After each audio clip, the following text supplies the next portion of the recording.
Hi, Mom on the Streets, Warrior for Kids. Woo! I had the honor to interview a Holocaust survivor, Charles Pierce. He was in the Nazi camps from the age of 18 to 24, and the terror that he lived through was shocking. I wanted to compare the terror that a child feels every day that they live in a home with abuse. The terror that Charles felt, not knowing if he was going to live hour to hour, is the same terror that a child feels when they're living with abusive parents or caregivers. There was no law in those years. No law existed at all. He was called the Great Dictator. There was no law. So it was just dictatorship. More than dictatorship, because it was 100% worse than dictatorship.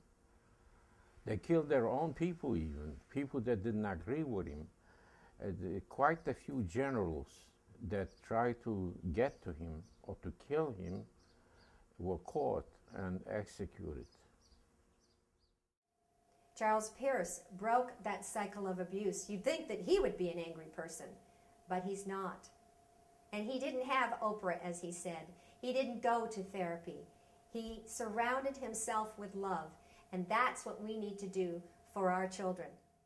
I was brought up, by my parents with love, and after the war, I felt that I want to continue what I was treated before the war the same way, and that's how we continued with our family. To have a dad that not only survived something like that, because to me that the survival was almost more of a miracle than anything, to come out of that at 60 pounds and be able to move on with your life, after a few years, but to be the person he was and not to show us any kind of prejudiceness or hatred towards anybody growing up. And so, now that I know what he went through, and for him not to talk about anything like that in our upbringing makes me proud to have him as my dad.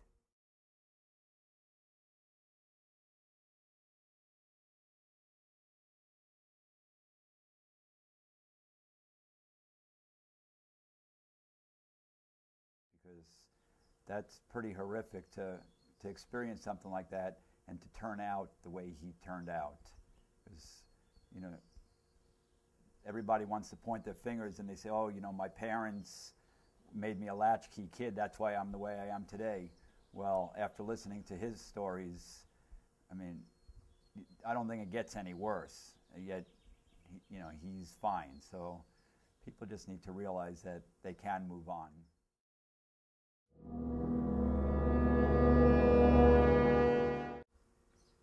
Well, you can't describe the feeling, because after being locked up so many years and not to be able to face people or face freedom, you're just in a shock.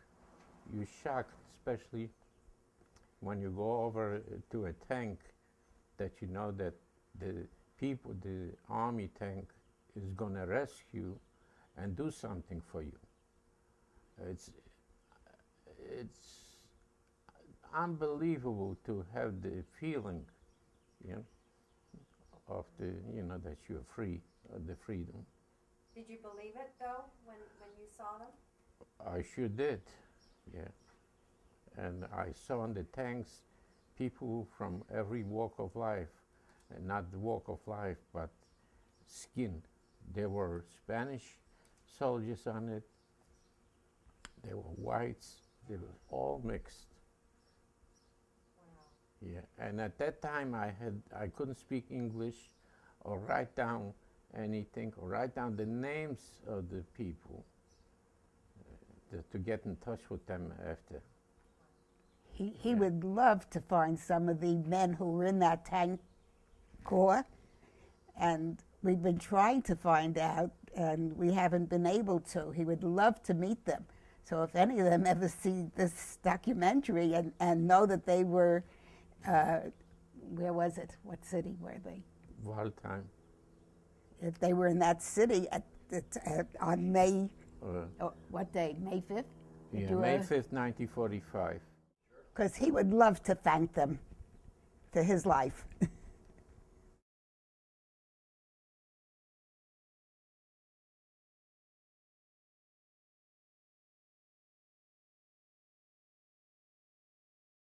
Break that cycle of abuse.